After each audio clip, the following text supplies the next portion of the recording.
नमस्कार दोस्तों, जैसे कि आप देखना शुरू कर चुके हो आप चर्चा सबकी में आज हम बात करेंगे जो 4 राज्यों में नतीजे आए हुए हैं। कांग्रेस किस तरह से पस्त हुई है, कांग्रेस का बढ़ा हुआ जो एक कॉन्फिडेंस था ये किस तरह से वीक हुआ है, ये हम जो है आज इसके ऊपर एनालिसिस करेंगे। ये जब कर्नाटका जीत गए, कर्नाटका जीतने के बाद इनका जो कॉन्फिडेंस है ये एकदम पूरा हाई हो गया है और इन्होंने अपनी जो सहयोगी पार्टियां हैं ना उनका किसी का सपोर्ट नहीं लिया। ना तो इन्होंने राजस्थान में लिया, ना एमपी में लिया और ना ही झारखंड में लिया, जिससे कि बीजेपी को हिंदुत्व का मुद्दा लेकर के आगे बढ़ने में इनको सबसे ज़्यादा इनको कारगर हुआ। और इसी वजह से हिंदुत्व का जो एक बोलते हैं ना सॉफ्ट हिंदुत्व और एक एग्रेसिव हिंदुत्व, तो बीजेपी का एकदम क्लियर कट जो है वो एक एजेंडा है कि हम हिंदुत्ववादी हैं और हिंदुओं के हित की काम करने की प्रेरणा से हम सरकार चला रहे हैं।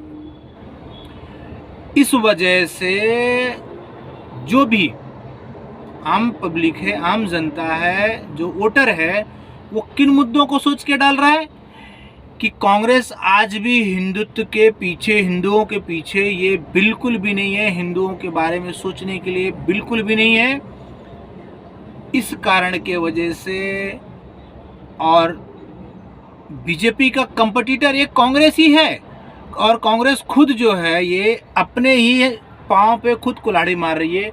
ये अपने आप को बिग ब्रदर साबित करना चाहती है एनडीए अलायंस का। इसलिए इसने क्या किया कि एक भी एनडीए अलायंस का जो प्रतिनिधित्व कर रहे हैं, चाहे वो समाजवादी हो, चाहे वो डीएमके की पार्टी हो, चाहे वो ममता बनर्जी की पार्टी हो, चाहे जेडीयू हो, आरजेडी हो, चाहे वो शिवसेना उद्धव बाला साहब ठाकरे की है वो हो, इन सब में किसी का इन्होंने सपोर्ट नहीं लिया।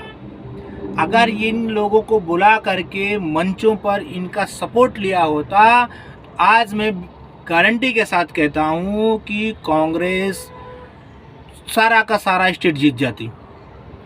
एमपी में जीती हुई सीट बैठ रही हुई, जो जीता हुआ सीट था वो भी हार गई।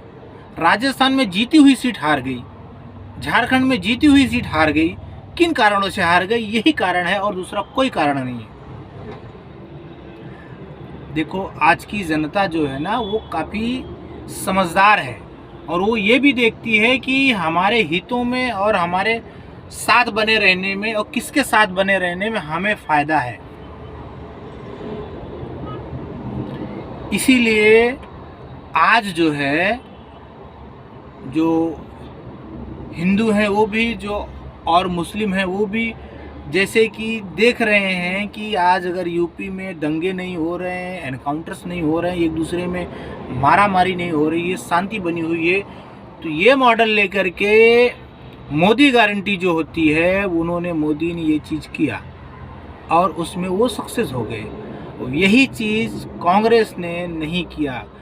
कांग्रेस ने अपने छोटे दलों को छोड़ करके खुद ही इस चुनाव में कूद पड़ी, अकेले ही।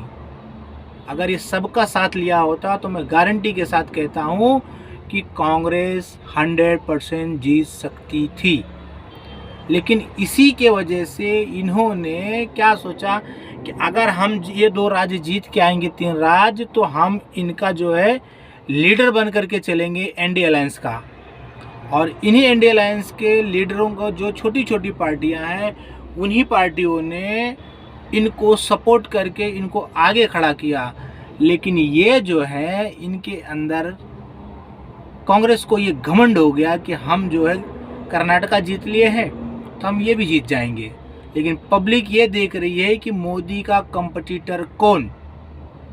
मोदी के कंपटीटर जिस दिन ये एनडीए अलायंस सब के सब एक साथ खड़े होकर के एक साथ चुनाव लड़ेंगे तो इनको समझ में आएगा। लेकिन कांग्रेस को इससे सीख लेनी चाहिए। 2024 में सबको साथ लेके लड़ना चाहिए, हर जगह अपने आप के घमंड से हट करके देखना चाहिए। नमस्कार। चर्चा में आपका धन्यवाद।